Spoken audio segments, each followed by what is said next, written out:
we pulled it off. Without firing a missile, we got 97% of their enriched uranium out. They were able to maintain a modest civilian nuclear program for energy. And so you think it was working? Well, not only did I think it was working, even Israeli intelligence thought it was working. Even our intelligence services thought it was working. So there's no dispute that it worked, and we didn't have to kill a whole bunch of people or shut down the Strait of Hormuz. Now, well, there was some dispute that it didn't work. Well, our present president believed that it didn't work, which is why he pulled out of it. It's not clear that he didn't believe that it didn't work. He just said it didn't work. Worst deal of all time. Yeah, because I did it, which is fine. That seems to be a pattern. But there was no serious independent folks who would say that it didn't work with respect to the nuclear program. Now, if your agenda was to bring about regime change in Iran, well, that wasn't the goal of the agreement. If your goal was to dismantle the Iranian military so that it couldn't cause any other problems in the region. Yes, sir. Why ready to fight with everything we have in defense of our freedom and our soil? We are equally ready to pursue and defend diplomacy. As I have repeatedly stated, there is no such thing as a military solution to anything related to Iran. We Iranians never bow to any pressure or threat, but we reciprocate the language of respect. As much as our powerful armed forces remain ready to exact devastating retribution on foreign aggressors, my people are peace-loving and do not seek war. We are not aggressor in this sordid situation, but the aggrieved. These crimes and the Western silence they are met with can only take place if there is a sense of impunity. That false sense of entitlement must be shattered by all of us. Iran, therefore, calls upon BRICS member states and all responsible members of the international community to explicitly condemn violations of international law by the United States and Israel, including their illegal aggression against Iran, a member of BRICS. Prevent the politicization of international institutions and take concrete action to halt warmongering and to bring an end to the impunity of those who violate the UN Charter.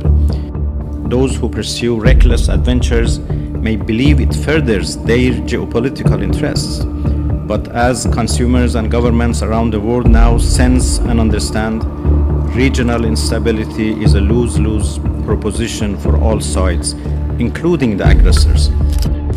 Is what's gonna kill you. All this, listen, I always knew the nation of Edom. I always knew Babylon was gonna go down, but I never knew how it was going to start.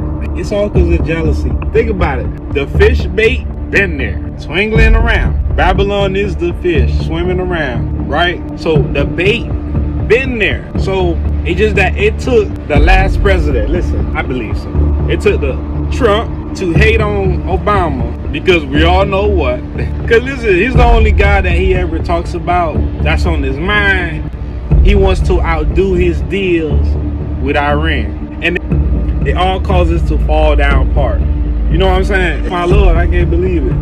All this conundrum. Going according to plan for Donald Trump in China, starting with his arrival where he told the whole world that he was going to meet President Xi Jinping at the airport with a group of CEOs. Well, Chinese President Xi Jinping was not there. He sent some low-level dignitaries, and he sent about 200 school-aged girls to wave flags that Donald Trump then had to walk between all the way to the presidential limo, trolling Donald Trump's association with Jeffrey Epstein and the multiple allegations against Donald Trump about his relationship with young girls, we'll put it. Donald Trump has always talked about how the Chinese people love him, how the Chinese media loves him, how he's big time there. Well, the Chinese government hasn't rolled out the red carpet for him other than to troll him, and the Chinese media has done almost no coverage of him being in China.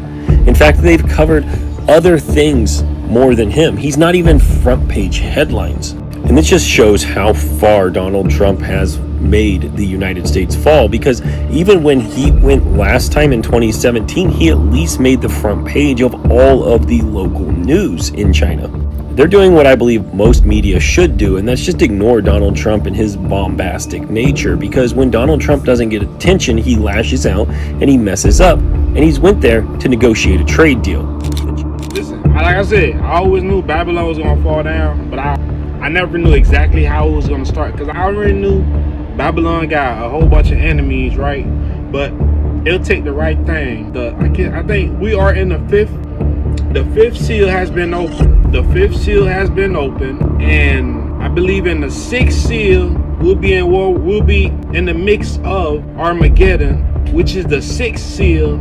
I believe Jesus is gonna come back on the sixth seal, right? So we are in the fifth. So we basically at the last second till midnight.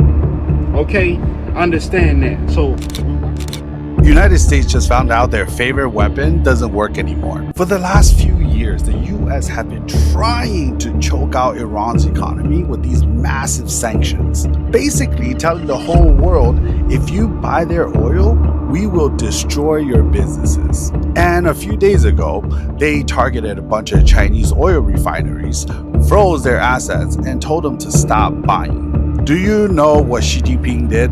The Chinese government literally issued a legal order telling their companies to completely ignore the United States. They just looked at the US Treasury Department and hit decline. They basically said, your sanctions are illegal. We don't recognize them. Keep buying their oil. And by the way, this is the first time China has ever done this. Like, they're not even trying to hide it or trying to negotiate with the US. They just flat out told Washington that American law stops at Americans' border. Man, United States gotta stop this, man. They keep fucking saying they are the world police and they get to dictate who gets to do business with who. But hey, I guess China just proved that if you actually have leverage and an economy that can stand on its own, you don't have to bow down to the imperial bullies anymore. Xi Jinping is calling your bluff, man. I really think this administration actually don't know what to do next. They're so fucking blind because everyone on TV is so afraid to actually do what's right for the economy, but they know they can't because they know that Donald Trump won't like it. You know what I'm saying? Save your money. A lot of things can happen. So I don't fit in. That's hell. It's hell when you can't be around your peers. All my life I grew up around black people, poor people, but I can't live around poor people now because they'll rob me. And why would they rob me? Because they're starving, because there's no money here. But they're telling me, now that I made a little money, I have to move here. So it's not like no one's ever trying to deal with this section. They're just moving away from it. And we're going to have more stars coming from together, but they're gonna all move this way. You know what I'm saying? So it's like all the society is doing is leeching off the ghetto. They use the ghetto for their pain, for their sorrow, for their culture, for their music, for their happiness, for their movies, to talk about boys in the hood. You know what I'm saying? I don't want to be another I don't want to be 50 years old at a BET We Shall Overcome Achievement Awards. You know what I'm saying? Not me. You know, I want when they see me, they know that every day when I'm breathing, it's for us to go farther. You know, every time I speak, I want the truth to come out. You know what I'm saying? Every time I speak, I want to shiver. You know, I don't want them to be like, they know what I'm going to say because it's polite. They know what I'm going to say. And even if I get in trouble, you know what I'm saying? Ain't that what we're supposed to do? I'm not saying I'm going to rule the world or I'm going to change the world, but I guarantee that I will spark the brain that will change the world. And that's our job, is to spark somebody else watching us. We might not be the ones, but let's not be selfish, and because we're not going to change the world, let's not talk about how we should change it. I don't know how to change it, but I know if I keep talking about how dirty it is out here, somebody's going to clean it.